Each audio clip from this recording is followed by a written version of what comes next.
Vijayawada Siddhartha auditorium దగ్గర ఉద్రిక్త పరిస్థితులు ఏర్పడ్డాయి. మంజునాథ్ కమిషన్ కు వ్యతిరేకంగా బీసీ సంఘాలు ఆందోళనకు దిగాయి.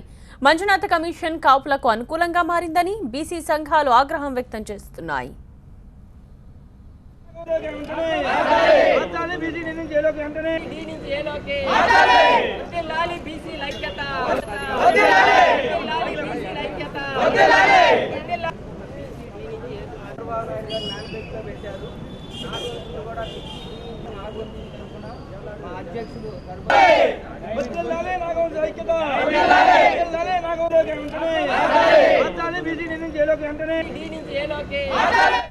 మంజునాథ్ కమిషన్ ను వెంటనే రద్దు చేయాలని బీసీ సంఘాలు డిమాండ్ చేస్తున్నాయి.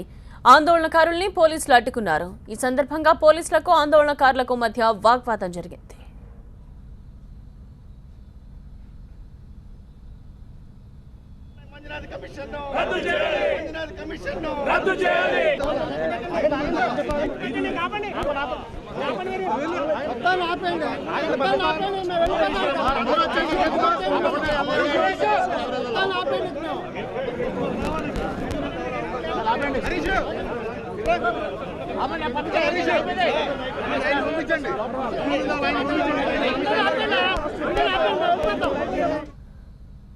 ముఖ్యమంత్రి చంద్రబాబు నాయుడు ఎన్నికల్లో ఇచ్చిన హామీలను డిమాండ్ చేస్తున్నాయి.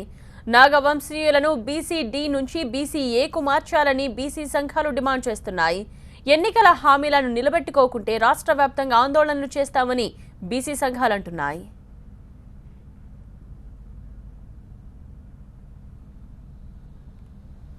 మంజునాథ కమిషన్ కు వ్యతిరేకంగా జరుగుతోన్న బీసీ సంఘాల ఆందోళనకు సంబంధించిన అప్డేట్స్ మా ప్రతినిధి లైవ్ లో అశోక్ అందిస్తారు. అశోక్,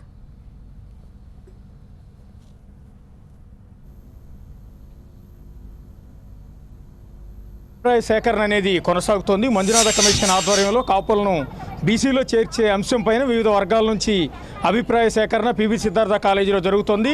అన్ని వర్గాల నుంచి కూడా ఆయా కులాలకు సంబంధించిన వాళ్ళంతా వచ్చి తమ అభిప్రాయాలు తెలియజేసే క్రమంలో బీసీ సంఘాలు తీవ్రమైన అభ్యంతరాన్ని వ్యక్తం చేస్తున్నాయి. కాపులను బీసీల్లో ఎలా చేరుస్తారంటూ వాళ్ళు ప్రశ్నిస్తున్నారు. అలాగే మంజునాథ కమిషన్ వాళ్ళు తీవ్రంగా అభ్యంతరం వ్యక్తం చేస్తున్నారు. మంజునాథ కమిషన్కు వ్యతిరేకంగా నినాదాలు చేశారు. మంజునాథ కమిషన్ గో బ్యాక్ అంటూ నినాదాలు చేస్తున్నారు. మంజునాథ కమిషన్ రద్దు చేయమని డిమాండ్ చేస్తున్నారు. ఇప్పటికి కూడా మంజునాథ కమిషన్ ఎక్కడైతే అభిప్రాయ సేకరణ చేస్తున్నారో ఆ సిద్ధార్థ కాలేజీ బయట ఆందోళన చేస్తున్న బీసీ సంఘాలకు సంబంధించిన నేతలందరినీ కూడా ఇక్కడ మనం ఒకసారి చూడొచ్చు. గో బ్యాక్ మంజునాథ కమిషన్ అంటూ భారీ ఎత్తున ఇక్కడికి తరలి వచ్చిన బీసీ సంఘాల నేతలందరినీ కూడా ఇక్కడ మనం ఒకసారి చూడొచ్చు. ఆర్ కృష్ణ ఆధ్వర్యంలో ఇక్కడికి తరలి వచ్చిన బీసీ సంఘాల నేతలందరూ కూడా గో బ్యాక్ మంజునాథ కమిషన్ అంటూ నినాదాలు చేస్తూ పెద్ద ఎత్తున ఆందోళన చేస్తున్న దృశ్యాలని కూడా మనం ఒకసారి చూద్దాం.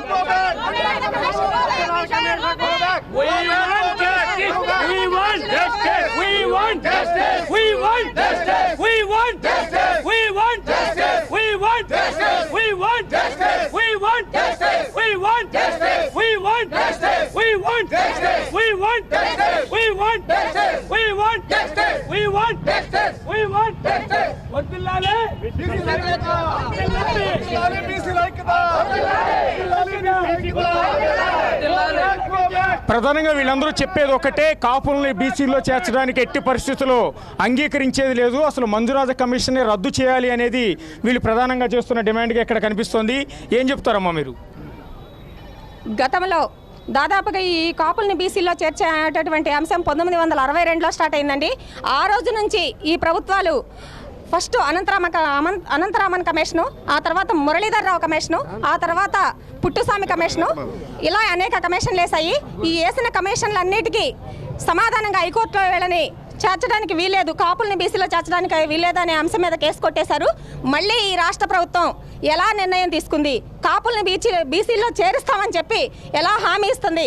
అంటే ఓన్లీ ఎన్నికల కోణంలో ఆలోచించి వీళ్ళు నిర్ణయాలు తీసుకోవడం వల్ల ఇటువంటి ఇప్పుడు కాపు సోదరులు ప్లస్ బీసీ సోదరులు కూడా కొట్టుకునే పరిస్థితికి వచ్చారు.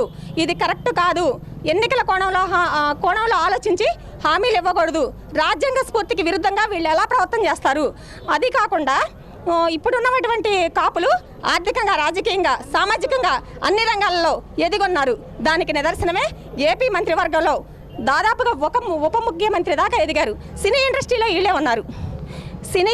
వీళ్ళే ఉన్నారు. కొన్ని 2 పార్టీలని శాసించే స్థాయికి ఎదిగి ఉన్నారు. అలాగే ఇవి పేపర్ రంగము ప్లస్ విద్యారంగంలో కూడా అన్ని విధాలుగా ఎదిగున్నారు. నా బీసీ జాతిలో బుడబుక్కల కులం దగ్గర నుంచి కులవృత్తులు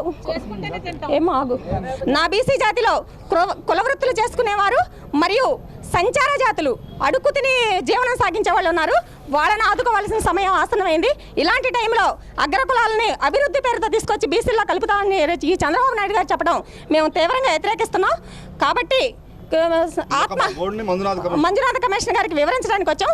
ఆకలినైనా భరిస్తాం, కానీ ఆత్మ గౌరవానికి భంగం కలిగిస్తే సహించేది లేదని చెప్పి మేము ఈ రాష్ట్ర ప్రభుత్వాన్ని హెచ్చరిస్తున్నాం.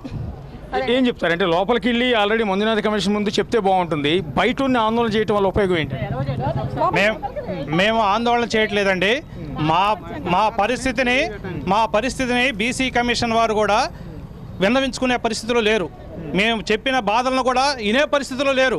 కాబట్టి మేము మీ మీడియా ద్వారా కానివ్వండి, అట్లనే ప్రజలకందరికీ కూడా తెలియపరచాలా, మా బాధ ఏదో తెలియపరచాలా.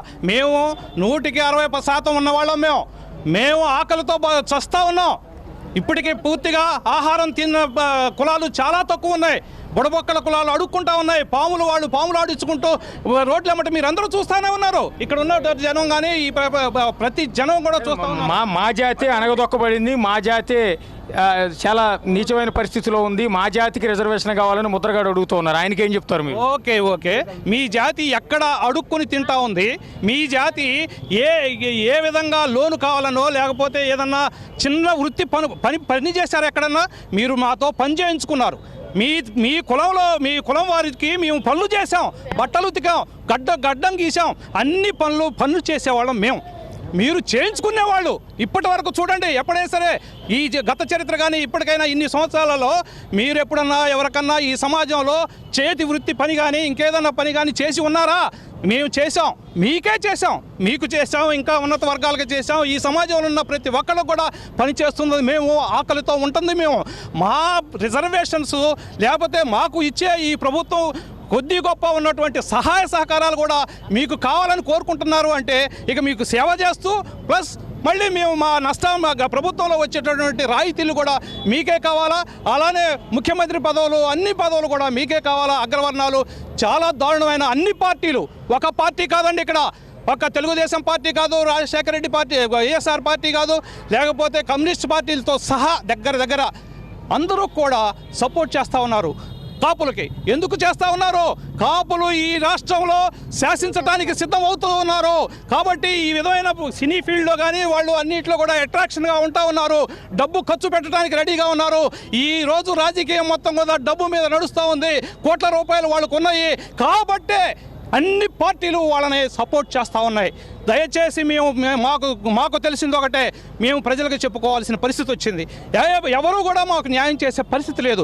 అందుకోసమే ఇక్కడ నిలబడి మేము దేహి అని ప్రజలనే న్యాయం చెప్పమని మేము అడగటానికే మేము ఇక్కడ స్లోగన్స్ ఇస్తా ఉన్నాం. దయచేసి మొత్తంగా బీసీ కమిషన్ ఏదైతే మొత్తంగా లోపల మంజునాథ కమిషన్ ముందు వాళ్ళు తమ ఆవేదనను తెప్పుకునే ప్రయత్నం అయితే బయట చేస్తూ ఉన్నారు. చాలా మందిని లోపలికి అనుమతించట్లేదు, కొద్ది మందిని మాత్రం లోపలికి అనుమతిస్తున్నారు. అది కూడా వాటర్ బాటిల్ కూడా లోపలికి అనుమతించకుండా, సెల్ ఫోన్ కూడా లోపలికి అనుమతించకుండా పోలీసులు చాలా జాగ్రత్తలు తీసుకుంటూ కేవలం కొద్ది మందిని మాత్రం, ఒక బృందంగా ఒక 100 మంది వస్తే అందులో 2 లేదా 3 మాత్రం లోపలికి వెళ్ళి వాళ్ళ వినతి పత్రం ఇవ్వటమో లేకపోతే వాళ్ళ అభ్యర్థులను చెప్పుకునేందుకు లోపలికి అనుమతిస్తూ ఉన్నారు. Thank you Ashok.